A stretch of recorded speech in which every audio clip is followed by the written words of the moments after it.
इधर लोक जनशक्ति पार्टी की आज संसदीय बोर्ड की बैठक होनी है। सुबह 11 बजे होने वाली संसदीय बोर्ड की बैठक में उम्मीदवारों के नामों पर चर्चा होगी। खबरों के मुताबिक 5 सीटों के लिए 5 उम्मीदवार के नाम फाइनल हो सकते हैं। हाजीपुर से चिराग पासवान चुनावी मैदान में उतर सकते हैं। समस्तीपुर से उनके बहनोई अरुण भारती लोकसभा चुनाव लड़ सकते हैं। बिहार में एनडीए में सीट बंटवारा हो चुका है। चिराग पासवान की पार्टी को बिहार में 5 सीटें मिली। बीजेपी 17 सीटों पर फाइट कर रही है और जेडीयू 16 सीटों पर चुनाव लड़ेगी।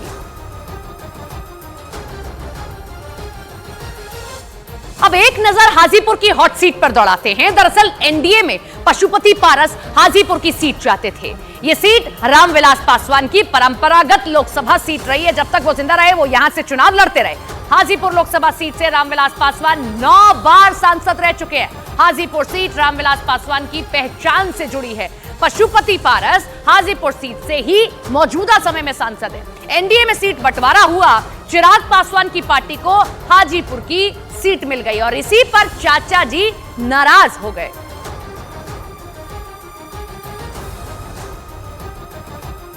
लोक जनशक्ति पार्टी में घमासान चढ़ गया था।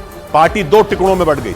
इससे चाचा भतीजे का झगड़ा कम नहीं हुआ, उल्टा और बढ़ गया। 2024 का लोकसभा चुनाव आते आते तो बात हद से ज्यादा बिगड़ गई और पासवान परिवार की सियासी लड़ाई चुनावी चर्चा का मुद्दा बन गई, क्योंकि चिराग और पशुपति पारस दोनों रामविलास पासवान का उत्तराधिकारी बनना चाहते हैं। और अगर रामचंद्र पासवान जिंदा होते तो पासवान परिवार की सियासी लड़ाई त्रिकोणीय हो सकती थी।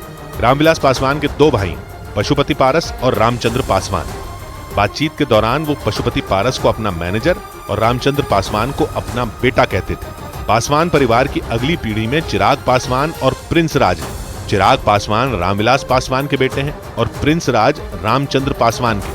और रामचंद्र पासवान के निधन के बाद प्रिंस राज पशुपति पारस के खेमे में चले गए थे और चिराग पासवान दूसरे गुट में चले गए थे। और इस तरह से पासवान परिवार में एक ओर चिराग पासवान है और दूसरी ओर पशुपति पारस और प्रिंस राज।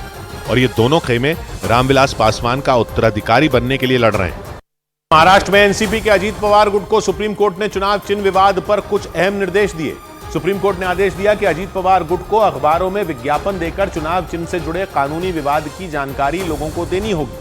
हालांकि एनसीपी का चुनाव चिन्ह घड़ी अजीत पवार गुट के पास ही रहेगा, लेकिन उन्हें सुप्रीम कोर्ट में चल रहे केस की जानकारी वोटरों को देनी होगी। सुप्रीम कोर्ट के निर्देशों के मुताबिक इसके लिए एनसीपी के अजीत पवार गुट को अखबारों में विज्ञापन देना होगा और लोगों को यह बताना होगा कि चुनाव चिन्ह के इस्तेमाल से जुड़ा केस सुप्रीम कोर्ट में चल रहा है, जिस पर अंतिम फैसला सुप्रीम कोर्ट में ही होगा। कोर्ट ने यह भी निर्देश दिया कि अजीत पवार गुट किसी भी तरह शरद पवार की तस्वीर या नाम का इस्तेमाल नहीं कर पाएगा। इससे पहले चुनाव आयोग ने इस पर फैसला सुनाया था। चुनाव आयोग ने एनसीपी का पुराना चुनाव चिन्ह घड़ी अजीत पवार गुट को दे दिया था, जबकि शरद पवार वाले गुट को तुरही बजाते आदमी का चिन्ह दिया गया था। राष्ट्रीय लोक मोर्चा यानी कि आरएलएम के प्रमुख उपेंद्र कुशवाहा की नाराजगी दूर हो गई है। बीजेपी के राष्ट्रीय महासचिव और बिहार प्रभारी विनोद तावड़े ने दिल्ली में उपेंद्र कुशवाहा से मुलाकात की। खबरें ये कि इस मुलाकात में समझौता हुआ कि एक लोकसभा सीट पर उपेंद्र कुशवाहा काराकाट से चुनाव लड़ेंगे और एक एमएलसी सीट भी उपेंद्र कुशवाहा के खाते में चली जाएगी। सूत्र ये कह रहे हैं कि आरएलएम के बनाए जाने वाले एमएलसी को बिहार में मंत्रिमंडल भी दिया जाएगा, शामिल किया जाएगा। बिहार में एनडीए में उन्हें एक सीट भी मिलेगी, वही जिससे वो नाराज बताए जा रहे थे। हालांकि उन्होंने नाराज होने से इनकार किया। विनोद तावड़े से ट्वीट कर जानकारी दी गई कि आरएलएम को एक सीट और एमएलसी सीट देना पहले से ही तय था।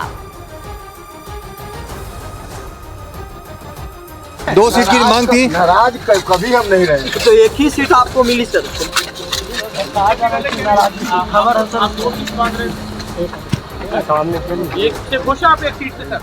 सर एक सीट से खुश हैं? अरे भैया हम नाराज कब थे कि जबरदस्ती।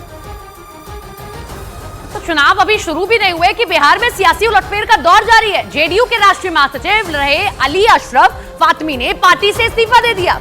आज दोपहर वो आरजेडी में शामिल हो रहे हैं। लालू यादव और तेजस्वी यादव की मौजूदगी में वो आरजेडी की सदस्यता ले लेंगे। लोकसभा चुनाव के मुहाने पर सभी पार्टियां खड़ी हुई हैं, लेकिन बिहार में अलग ही तरीके की राजनीति चल रही है। वहां पर सियासी उलटफेर यह होता है कि जेडीयू के राष्ट्रीय महासचिव रहे हैं अली अशरफ फातमी और अब वो जेडीयू का दामन छोड़ आरजेडी यानी कि लालटेन हाथ में लेने जा रहे हैं। लालू यादव और तेजस्वी यादव की मौजूदगी में वो आज आरजेडी की सदस्यता ले लेंगे। अब इधर अली अशरफ के पार्टी से इस्तीफा देने पर जेडीयू ने पलटवार कर दिया, उन्हें परिवारवादी बता दिया। हाशमी साहब को अगर नैतिक मूल्य समझ में आता रक्षा करने की बात, जब उनको फायदा लेने की बात हुई तो दरभंगा ग्रामीण से अपने बेटा को उम्मीदवार जनता दल यू का बना लिए, जब केवटी से एमएलए थे, पार्टी में आए और यहाँ पे उम्मीदवार दरभंगा ग्रामीण से बना, वहां पे बेटा को टिकट दिलवाए। एक जनता दल यू के जो कार्यकर्ता थे, एक सिपाही थे, उनका टिकट काट कर अपने बेटा को चुनाव लड़ाए, और जब हार गए उसके बाद फिर पार्टी में आप ब्लैकमेल करने का शुरू किए।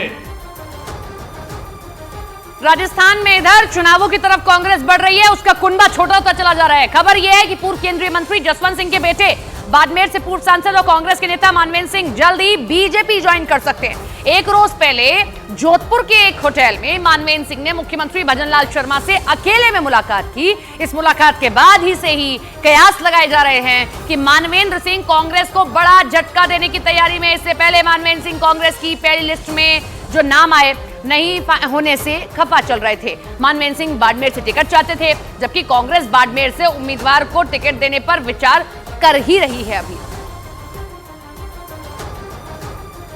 राजस्थान में कांग्रेस नेता मानवेंद्र सिंह के बीजेपी में शामिल होने के कयास पर बीजेपी और कांग्रेस दोनों तरफ से रिएक्शन आए हैं। राजस्थान के सीएम भजनलाल शर्मा ने कांग्रेस को डूबती हुई नाव करार दे दिया, तो कांग्रेस ने पार्टी छोड़ने वालों को डरपोक कह दिया है। देखिए, पहले तो कहते थे कि कांग्रेस के नाम में छेद नहीं हुआ है, वो नाव ही डूब रही है। अब डूबती नाव में कौन बैठेगा? परिवार के सामने चुनौती हो और चुनाव की चुनौती चल रही हो, तब आप यदि छोड़ कर भाग रहे हैं युद्ध शुरू होने से पहले, इसका मतलब आप जैसे लोग डरपोक हैं। जो किसी भी विपरीत परिस्थिति शुरू होती है, युद्ध शुरू होता है चुनाव जैसा, तो आप भाग कर जाने लगते हैं। ऐसे लोगों से कोई ज्यादा फर्क नहीं पड़ता है। इधर खबर यह कि राजस्थान में बीजेपी को भी झटका लग सकता है। कोटा डिवीजन के बीजेपी नेता प्रहलाद गुंजल आज कांग्रेस में शामिल हो सकते हैं। सूत्रें दावा कर रहे हैं कि प्रहलाद गुंजल की कांग्रेस हाईकमान से बात हो चुकी है और दिल्ली में कांग्रेस अध्यक्ष मल्लिकार्जुन खड़गे की मौजूदगी में कांग्रेस में शामिल होंगे। कांग्रेस प्रहलाद गुंजल को कोटा लोकसभा सीट से लोकसभा अध्यक्ष ओम बिरला के सामने टिकट देकर उतार सकती है। गुंजल वसुंधरा राजे सिंधिया के करीबी नेता माने जाते हैं, लेकिन कोटा बीजेपी की सियासत में प्रहलाद गुंजल और ओम बिरला धुर विरोधी रहे हैं, जिसका फायदा कांग्रेस उठाना चाहती है।